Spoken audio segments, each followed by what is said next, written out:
On est de retour dans le live sur TV Finance, mercredi 5 mai 2021. Merci d'être avec nous si vous nous rejoignez. On se connecte tout de suite aux marchés boursiers en Europe, des marchés boursiers qui viennent d'ouvrir. Et pour cela, on va commenter en direct l'ouverture, bien sûr, à Francfort. On va retrouver Eric Seban, trader, formateur et coach. Bienvenue à vous, Eric. Vous êtes en Skype avec nous. Merci d'être avec nous pour incarner ce chronocac ce matin. Bonjour. Que disent ces premières secondes, premières minutes maintenant de cotation à Francfort sur la dynamique de marché en Europe ce matin? Alors en tout cas pour le DAX, c'est une ouverture sans faiblesse ce matin. Hier, donc fort recul, mais reprise à partir de 18h, puisque le DAX avait déjà commencé à reprendre 90 points hier soir.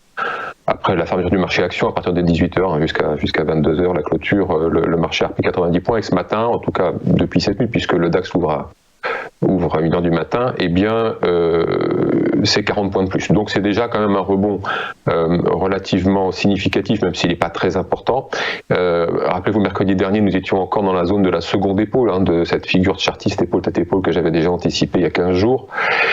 Et puis ça se décidait pas. Soit ça a continué et on cassait la deuxième épaule et on remontait en double top vers 15 600, ou bien on allait vers la ligne de coup et la figure se réalisait. Et hier, la figure s'est réalisée, s'est déclenchée, et puis le DAX est allé chercher simplement l'objectif chartiste, tout simplement, rien de plus. Comme je vous l'ai dit, à 18h, ça s'est arrêté.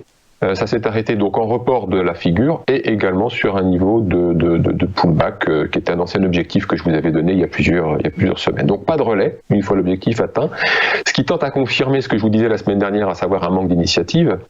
Les opérateurs nous montraient qu'en effet ils avaient du mal à prendre une décision puisqu'on avait très très peu de volatilité intraday. Ça a duré comme ça pendant plusieurs séances. Et le deuxième message que je peux tirer de cet épisode, c'est que le DAX reste comme prévu, comme anticipé, pas vulnérable, mais comme les marchés dans leur ensemble. C'est-à-dire que sur le plan du contexte, il n'y a rien qui a changé particulièrement. D'ailleurs, la baisse d'hier, je ne sais même pas à quoi la répondre. De toute façon, je ne suis pas quelqu'un qui cherche beaucoup les nouvelles de ce point de vue-là. C'est plutôt les graphiques qui sont ma boussole.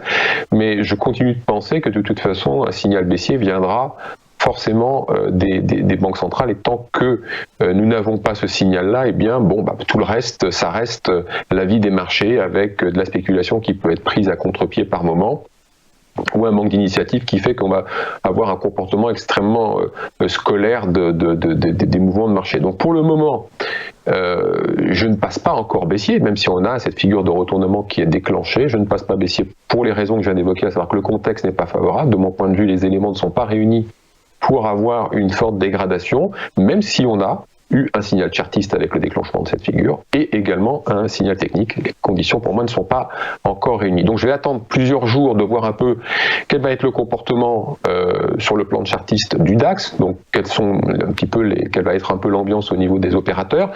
La volatilité sur les options a augmenté un petit peu, ça c'est normal. Mais je vais voir justement comment elle se comporte de cette manière. Ça va être une bonne indication du sentiment des opérateurs à l'horizon de juin, un peu la maturité que je regarde habituellement. Et puis peut-être que je vais avoir des nouvelles indications qui vont m'amener à revoir mon scénario. Mais pour l'instant, à l'instant T, le scénario, c'est celui que je vous ai matérialisé en graphique, c'est les flèches grises. C'est, comme je fais chaque semaine, un petit peu ce que j'entrevois pour la suite, et je n'ai rien changé. Je reste encore du côté plutôt du rebond que d'une forte dégradation.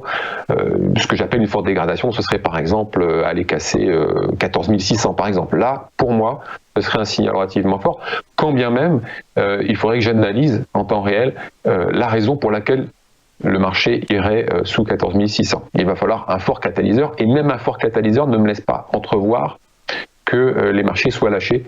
Ils n'ont pas été pour le Covid. Je ne pense pas que même une nouvelle forte dans le contexte actuel provoquera un arrêt soudain du soutien des banques centrales. C'est la raison pour laquelle je ne parie pas sur une forte dégradation. Message relativement attentiste donc d'Eric Seban. Merci à vous pour ces commentaires éclairants sur le DAX 30.